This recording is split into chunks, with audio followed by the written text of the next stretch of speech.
नमस्कार दोस्तों, चलिए जान लेते हैं उत्तर प्रदेश की छोटी बड़ी खबरें सिर्फ 5 मिनट में। और वीडियो पसंद आए तो लाइक जरूर कर देना और चैनल को सब्सक्राइब करना ना भूले। यूपी बना सौर ऊर्जा का नया केंद्र। एल्पेक्स सोलर ने बढ़ाई प्लांट की क्षमता 2.2 GW तक। उत्तर प्रदेश में हरित ऊर्जा के क्षेत्र में बड़ा कदम उठाते हुए एल्पेक्स सोलर कंपनी ने अपने कोसी कोटवा गौतम बुद्ध नगर स्थित सोलर सेल प्लांट की क्षमता को 1.6 GW से बढ़ाकर 2.2 GW करने की घोषणा की है। यह परियोजना न सिर्फ प्रदेश की ऊर्जा आत्मनिर्भरता बढ़ाएगी बल्कि स्थानीय लोगों को हजारों रोजगार भी देगी। यूपी सरकार ने हर घर सौर और ऊर्जा आत्मनिर्भर राज्य के विजन के तहत इसे बड़ी सफलता माना है। इस प्लांट से प्रतिवर्ष लाखों सोलर मॉड्यूल तैयार होंगे जो घरेलू और औद्योगिक दोनों उपयोगों में आएंगे। ऊर्जा विशेषज्ञों का कहना है कि आने वाले समय में उत्तर प्रदेश भारत का सौर हब बन सकता है। धान खरीद की शुरुआत।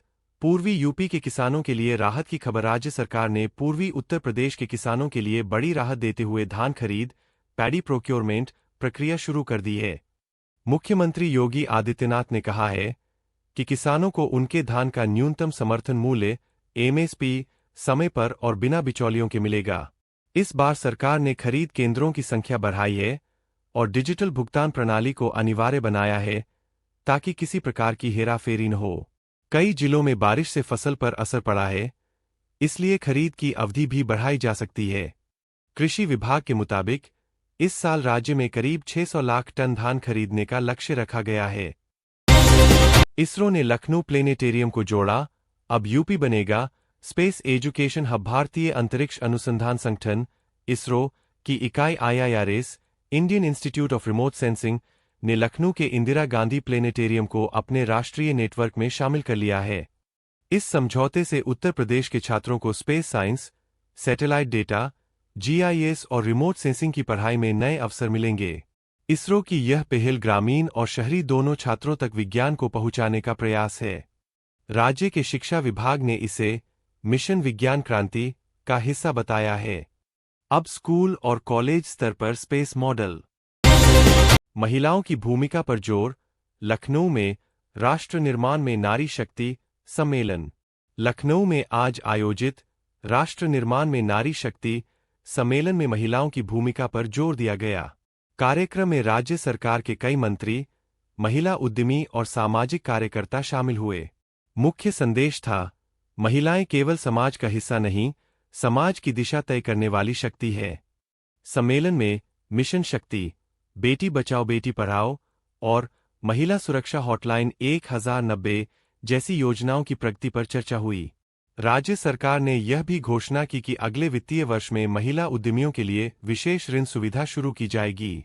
यह आयोजन नारी सशक्तिकरण की दिशा में यूपी के बढ़ते कदम को दर्शाता है। यूपी कांग्रेस का नया प्रयोग, टैलेंट हंट से चुने जाएंगे प्रवक्ता। राजनीतिक मोर्चे पर उत्तर प्रदेश कांग्रेस ने एक अनोखा अभियान शुरू किया है, जिसके तहत जिलों और मंडलों से पार्टी प्रवक्ता, मीडिया पैनलिस्ट और युवा नेता चुने जाएंगे। इसे नाम दिया गया है कांग्रेस टैलेंट हंट 2025।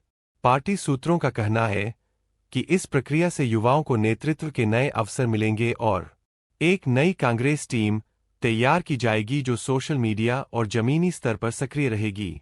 राजनीतिक विश्लेषक मानते हैं कि लोकसभा चुनाव 2029 की तैयारी की दिशा में यह एक रणनीतिक कदम है। लखनऊ में सोने चांदी ले जाने वालों के लिए पुलिस की नई सुविधा, PRV करेगी रात में एस्कॉर्ट।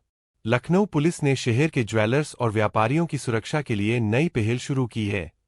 अब जो व्यापारी रात में सोना, चांदी या बड़ी नकदी लेकर यात्रा करते हैं, उन्हें पुलिस रिस्पॉन्स व्हीकल PRV द्वारा एस्कॉर्ट सुविधा दी जाएगी। यह सेवा निःशुल्क होगी और व्यापारी को केवल पहले से थाने में सूचना देनी होगी। यह कदम इसलिए लिया गया है क्योंकि बीते महीनों में कई चोरी और लूट की घटनाएं हुई थीं। लखनऊ के पुलिस कमिश्नर ने कहा, यह कानून व्यवस्था की सख्ती और व्यापारी सुरक्षा का मिलाजुला मॉडल है। योगी सरकार का आदेश, नेवी शौर्य म्यूजियम को जल्द पूरा करे अधिकारी। उत्तर प्रदेश के मुख्यमंत्री योगी आदित्यनाथ ने लखनऊ में बन रहे नेवी शौर्य म्यूजियम के काम की समीक्षा की। उन्होंने अधिकारियों को निर्देश दिया कि यह प्रोजेक्ट निर्धारित समय से पहले पूरा हो। यह संग्रहालय भारतीय नौसेना की शौर्यगाथाओं, ऐतिहासिक युद्धों और तकनीकी प्रगति को समर्पित होगा। इससे न केवल युवाओं में राष्ट्रभक्ति की भावना मजबूत होगी, बल्कि लखनऊ का पर्यटन उद्योग भी नई ऊंचाइयों पर जाएगा। सरकार की योजना है कि अगले वर्ष तक इसे जनता के लिए खोल दिया जाए। मौसम अलर्ट। वाराणसी, गोरखपुर समेत 20 जिलों में भारी बारिश का खतरा। मौसम विभाग ने चेतावनी जारी की है कि अगले 48 घंटों में उत्तर प्रदेश के कई जिलों में भारी बारिश और तेज हवाएं चल सकती है। इनमें वाराणसी, गोरखपुर, आजमगढ़, बलिया, सिद्धार्थनगर और देवरिया मुख्य रूप से प्रभावित हो सकते हैं। आईएमडी ने कहा है कि एक नया पश्चिमी विक्षोभ और बंगाल की खाड़ी से नमी मिलकर राज्य में अस्थिर मौसम बना रहे हैं। सरकार ने जिला प्रशासन को अलर्ट मोड पर रखा है। किसानों को सलाह दी गई है कि वे धान सुखाने और भंडारण पर विशेष ध्यान दें। आपदा प्रबंधन दलों को भी सक्रिय कर दिया गया है। हरित ऊर्जा की दिशा में बड़ा कदम। जापान के साथ green hydrogen centre of excellence की तैयारी। उत्तर प्रदेश और जापान के यामानाशी प्रीफेक्चर के बीच एक अहम बैठक हुई है, जिसमें दोनों ने मिलकर green hydrogen centre of excellence बनाने की योजना पर चर्चा की। इस केंद्र के जरिए यूपी में स्वच्छ ईंधन तकनीक, इलेक्ट्रोलाइजर निर्माण और ग्रीन इंडस्ट्रियल जोन तैयार किए जाएंगे। यह परियोजना प्रधानमंत्री के हरित भारत 2047 विजन का हिस्सा है। अगर सब योजना के अनुसार हुआ तो यह केंद्र यूपी को भारत का हाइड्रोजन हब बना सकता है। जापानी तकनीक और यूपी की औद्योगिक नीति का यह संगम राज्य के लिए ऐतिहासिक साबित हो सकता है। शिक्षा और विकास की दिशा में आगे बढ़ता यूपी। टेक्नोलॉजी, ट्रेनिंग और नवाचार पर जोर। राज्य सरकार ने शिक्षा के क्षेत्र में कई नई पहलें शुरू की है। जिलों में digital classroom, virtual science lab और सरकारी स्कूलों में नवाचार क्लब बनाने का निर्णय लिया गया है। शिक्षा मंत्री ने बताया कि अगले साल तक हर जिले में मॉडर्न एजुकेशन रिसोर्स सेंटर स्थापित किए जाएंगे। इनमें छात्रों को एआई, कोडिंग और रोबोटिक्स की ट्रेनिंग दी जाएगी। इससे राज्य को भविष्य के उद्योगों और रोजगार के लिए तैयार किया जा सकेगा। चीनी गन्ने किसानों के लिए बड़ी राहत। उत्तर प्रदेश की सरकार ने इस फसल वर्ष के लिए गन्ने की न्यूनतम पैमाना फ्लोर प्राइस बढ़ा दी है। गन्ने के जल्दी पकने वाले प्रकार अर्ली मैच्योरिंग के लिए 100 किलो गन्ने की कीमत 400 रुपये निर्धारित की गई है, जो पिछले वर्ष की 370 रुपये से ऊपर है। पृष्ठभूमि: यूपी भारत का दूसरा सबसे बड़ा गन्ना उत्पादक राज्य है, इसलिए गन्ने की कीमत में वृद्धि किसानों के लाभ, मिलों के परिचालन और चीनी उद्योग की क्षमता प्रबंधन दोनों के लिए अहम है। असर: किसानों को बेहतर आय मिलने की संभावना बढ़ गई है। मिलों का संचालन समय पर शुरू होने की संभावना है, क्योंकि गन्ने की आपूर्ति सुनिश्चित होगी। चीनी उद्योग में प्रतिस्पर्धा एवं लागत प्रभाव बदल सकता है। चुनौतियां: मिलों को यह बड़ी कीमत झेलनी होगी या फिर लागत बढ़ेगी, और अगर मौसम या आपूर्ति में गड़बड़ी हुई तो किसानों को प्रभावित होना संभव है। आगे क्या? सरकार को सुनिश्चित करना होगा कि इस बड़ी कीमत के अनुरूप गन्ना सही समय पर खरीदा जाए, किसानों को भुगतान जल्द मिले। सामाजिक न्याय का मार्च। आम आदमी पार्टी की न्याय मार्च। राज्य में सामाजिक न्याय, बेरोजगारी और जात आधारित भेदभाव को लेकर आपने एक 200 किलोमीटर की पदयात्रा शुरू करने का निर्णय लिया है, जो अयोध्या से शुरू होकर प्रयागराज तक जाएगी। पृष्ठभूमि: इस तरह की पहल दलित, पिछड़े, अल्पसंख्यक समूहों के सामाजिक एवं राजनीतिक मुद्दों को सामने लाने का माध्यम बन रही है। असर: युवा बेरोजगारों, समाज के उपेक्षित वर्गों में असंतोष की आवाज को बढ़ावा मिल सकती है। राजनीतिक माहौल में इस तरह की आंदोलनों से सरकार पर दबाव बढ़ने की संभावना है। चुनौतियां: पदयात्रा का असर कितना व्यापक होगा, कितने लोग इसे समर्थन देंगे, यह देखना होगा। आगे क्या? मार्च के माध्यम से किए गए मुद्दों पर सरकार से जवाब पाने की कोशिश होगी।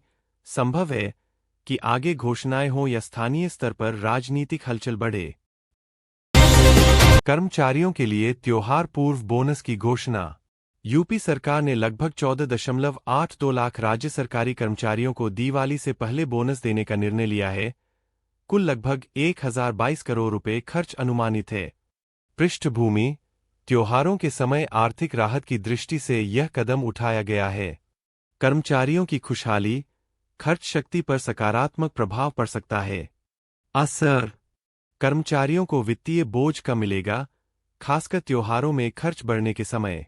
सरकार की लोकप्रियता तथा कर्मचारी मोराल पर असर पड़ सकता है। चुनौतियां: इस तरह के खर्च सरकार की वित्त स्थिति पर दबाव बना सकते हैं। सभी वर्गों को समान लाभ मिलना सुनिश्चित करना होगा। आगे क्या? अन्य श्रेणियों जैसे अनुबंधित कर्मी, कामगार के लिए भी समान पहल की संभावना है। राज्य वित्तीय बजट में इस तरह के खर्चों का ध्यान रखा जाना होगा।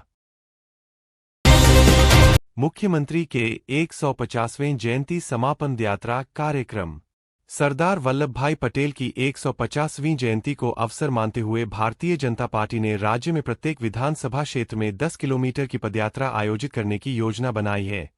पृष्ठभूमि: राष्ट्र एकता, देशभक्ति और संगठनात्मक मजबूती को लेकर यह कार्यक्रम भाजपा की रणनीति का हिस्सा माना जा रहा है। असर: राजनीतिक जनजागरूकता बढ़ सकती है, संगठन का विस्तार हो सकता है। स्थानीय स्तर पर युवा कार्यकर्ता सक्रिय होंगे। चुनौतियां: इतनी व्यापक गतिविधि को संगठित करना आसान नहीं, प्रभावी रूप से संदेश पहुंचाना चुनौती है। आगे क्या? पदयात्रा के बाद समीक्षा बैठकों, मीडिया प्रचार, स्थानीय स्तर पर कार्यक्रम बढ़ सकते हैं। राजनीतिक मौसम बदल सकता है। शिक्षा निरीक्षण, प्राइमरी स्कूलों की समीक्षा।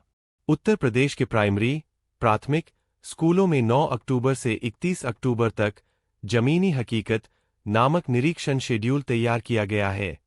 पृष्ठभूमि: सरकारी विद्यालयों की स्थिति, संसाधन, शिक्षक हाजिरी, इंफ्रास्ट्रक्चर आदि की वास्तविक स्थिति जानने के उद्देश्य से यह समीक्षा है।